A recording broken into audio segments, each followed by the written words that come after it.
waxaan kuu soo gudbinayaa 6 astaamood oo lagu garto dadka aqliga iyo xigmadda u saaxiibka ah. Fadlan iska fiiri inaad leedahay sifaadkan.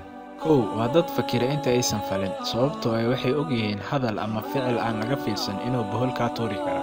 In laga shalaayo mooye xal kale inuusan jiri doonin. Ma ahan dad ku degdega go'aamada. 2. Waa dad dhegeysigooda uu ka badan yahay hadalkooda.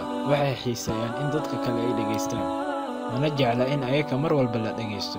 Waana qaabka ay ku kororsadaan xigmado badan. Taasi waxay u sahlaysaa inay bartaan dabeecadaha iyo dhaqanka dadka ay la dhaqmayaan. 3. Waana dad aana ku degdegin ama jeclayn inay dadka kale eedeeyaan.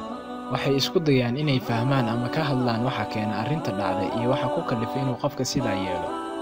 4. Waa dad ka fog isla weynida. Way u sahlan tahay inay si degan u raacaan amarada iyo talooyinka la siiyo, iyagoo aanan diidmo iyo dood ka keenin. 5. Waa dad si sahlan kuu qancin kara, haddii aad isku dhacdaanna si fudud kuu dejin kara. 6. Waa dad hadaf u leh arrin kastoo ay ku dhaqaaqaan. Uma sameeyaan howlahooda hadaf la'aan iyo way iga qabatay.